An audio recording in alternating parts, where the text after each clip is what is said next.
നിങ്ങളുടെ favourite shows ഇനി ഒരിക്കലും മിസ്സാവില്ല. ഇപ്പോൾ C5 കാണും നിങ്ങളുടെ ഫേവറേറ്റ് ഷോസ് തികച്ചും സൗജന്യമായി. മേഡത്തിനെ പോലുള്ളവർ വിളിച്ച വലിയ വലിയ ഉദ്യോഗസ്ഥന്മാരൊക്കെ പറന്നു വരും. ആരാധകന്മാരല്ലേ എല്ലാവരും. പക്ഷെ അവരിവിടെ എത്താനുള്ള ഒരു സമയമുണ്ടല്ലോ, ഞങ്ങൾക്കത് മതി. എന്തായാലും ഇവളുമായിട്ടുള്ള ബന്ധം പറഞ്ഞ നിലയ്ക്ക് ചേച്ചി നോക്കി നിൽക്കുമ്പോ തന്നെ അനുജത്തിയെ കൊണ്ടുപോകുന്നതാ അതിന്റെ ഒരു രീതി.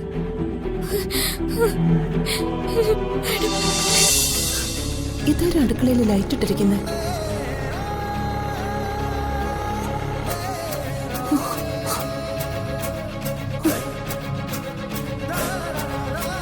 ദേവേട്ടാ, ദേവേട്ടാ, ഒന്ന് വന്നേ.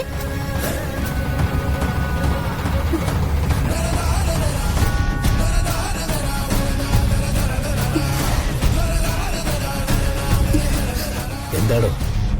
എന്താ എന്താ? അടുക്കള വാതില് തുറന്നു കിടക്കുന്നു. ഇവിടെ ആര് വന്നിട്ടുണ്ട്? ഇവിടെ ആര് വരാൻ? അടയ്ക്കാൻ മറന്നതാവും. അല്ലമ്മേ, ഞാൻ അടച്ചിട്ടതാ. രാധിക മോളെവിടെ?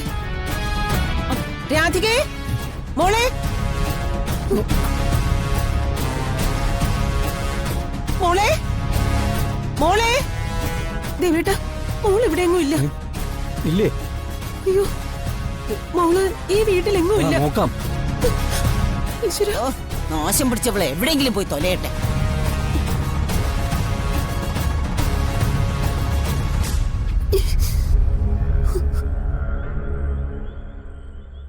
മോളെ രാധികേ. എടാ, നീ ഇനി ആരെയാ നോക്കുന്നേ? അമ്മേ, എന്റെ രാധിക മോളെയാണ് കാണാതായത്. അവൾക്ക് എന്തോ സംഭവിച്ചിട്ടുണ്ട്. രാവും പകലും നോക്കാതെ അഴിച്ചു വിട്ടിരിക്കല്ലേ? എങ്ങോട്ടെങ്കിലും പോയി കാണും സൽപുത്രി. അമ്മേ, ഇങ്ങനൊരു അവസ്ഥയിലെങ്കിലും അവളെ കുറ്റം പറയല്ലേ. നമ്മുടെ കുടുംബത്തിനുള്ളില സംഭവം നടന്നിരിക്കുന്നത്. അവളെ വളർത്തുന്ന കുടുംബത്തിലെ ഇതല്ല, ഇതിനപ്പുറവും സംഭവിക്കും. പണ്ട് അവളുടെ അമ്മ അങ്ങനെ ചെയ്തതിന്റെ ഫലമാണല്ലോ അവള്. അമ്മേ, സാഹചര്യം എന്താണെന്ന് നോക്കാതെ വായിൽ തോന്നിയെല്ലാം വിളിച്ചു പറഞ്ഞാലും പ്രായവും സ്ഥാനവും ഒന്നും ഞാൻ നോക്കിയെന്ന് വരില്ല. എന്റെ മോളെയാണ് കാണാതിരിക്കുന്നത്. ഞാൻ പ്രാണനെ പോലെ സ്നേഹിക്കുന്ന എന്റെ മോളെ. ദേവേട്ട, നമുക്ക് അവളെ കണ്ടുപിടിക്കാടോ.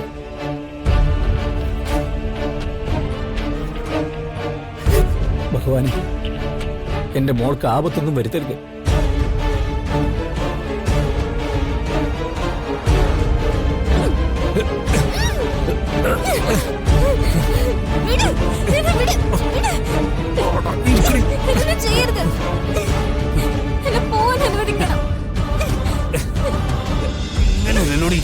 നമ്മൾ തമ്മിൽ ആദ്യം കണ്ടപ്പോ നീ പറഞ്ഞത് എന്റെ ഈ കർണത്ത് എന്റെ ഈ കൈ വീണതിന്റെ പാടുണ്ട്.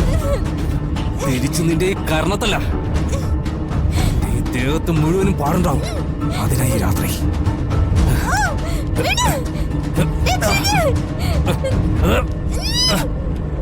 വെക്കലടി അടങ്ങിയിരിക്കടിയോടാ.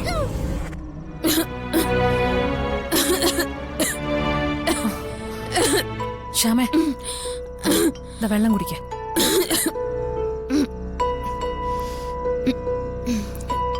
എന്താ ശ്യാമേ? അറിയില്ല, പെട്ടെന്ന് തൊണ്ടയിൽ എന്തോ പിടിച്ചതുപോലെ. സമയത്ത് ആഹാരം കഴിക്കാൻ പറഞ്ഞാലും കേൾക്കില്ലല്ലോ.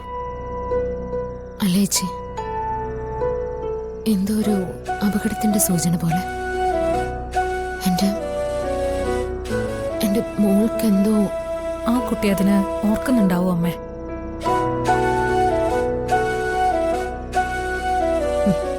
ഉണ്ടാവും.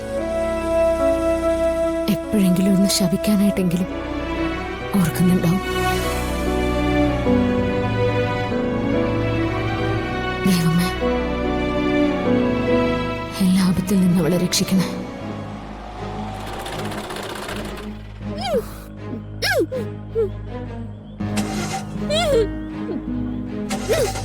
എന്തുടാ? അറിയില്ല, നോക്കട്ടെ.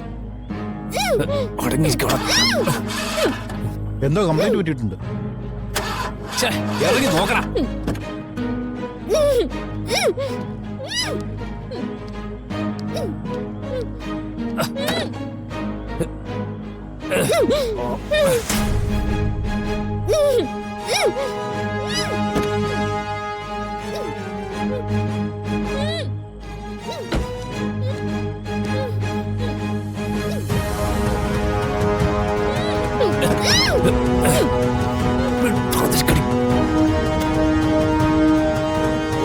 അടങ്ങിയിരിക്കണോടാ.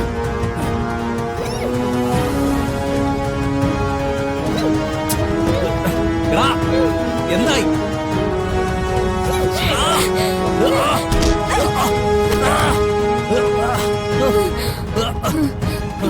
പിടിക്കണോടാ. നിക്കണോടാ. പിടിക്കണോടാ. പിടിക്കണോളൂ. ഏയ്, നിക്കണോളൂ.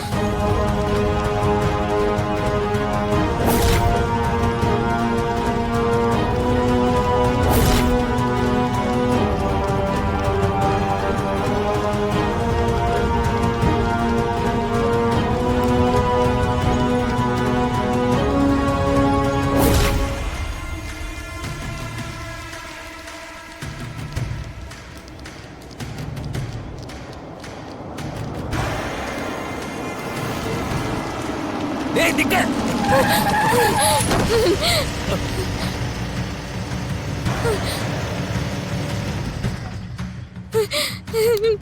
പ്ലീസ്.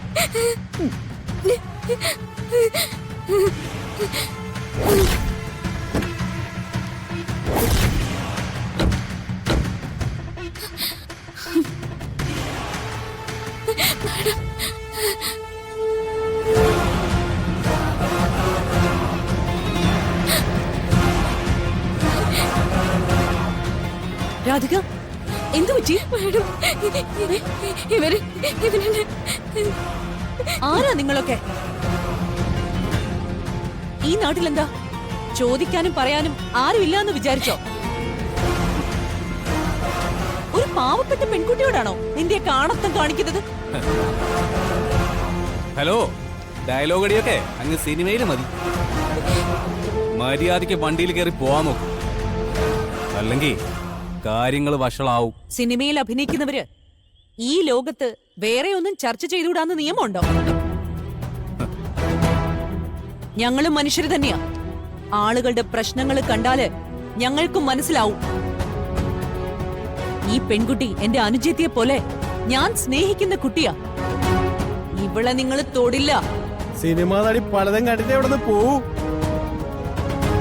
എന്നാ പിന്നെ രണ്ടിനെ പിടിച്ച് കയറ്റിയാലോ? ഛീ, നിർത്തടാ.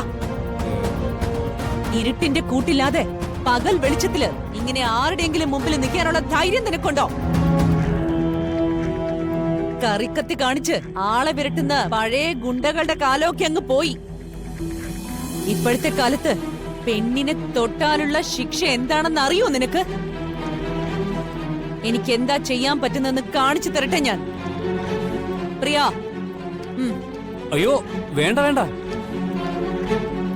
മേഡത്തിനെ പോലുള്ളവർ വിളിച്ച വലിയ വലിയ ഉദ്യോഗസ്ഥന്മാരൊക്കെ പറന്നു വരും. ആരാധകന്മാരല്ലേ എല്ലാവരും. പക്ഷെ അവരിവിടെ എത്താനുള്ള ഒരു സമയമുണ്ടല്ലോ, ഞങ്ങൾക്കത് മതി. എന്തായാലും ഇവളുമായിട്ടുള്ള ബന്ധം പറഞ്ഞ നിലയ്ക്ക് ചേച്ചി നോക്കി നിൽക്കുമ്പോ തന്നെ അനുജത്തിയെ കൊണ്ടുപോകുന്നതാ അതിന്റെ ഒരു രീതി.